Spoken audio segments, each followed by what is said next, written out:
名字叫黄江成，今年23岁，来自中国广东省。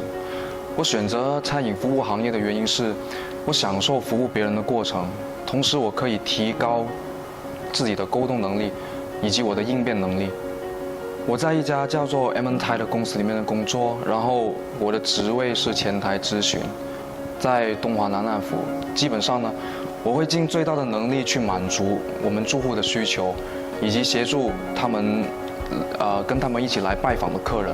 举个例子，我会帮他们订酒店的房间啊，订餐厅的位置啊。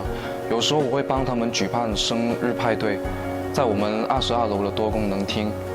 一般我们会根据他们的需求去帮助他们订食物以及酒水。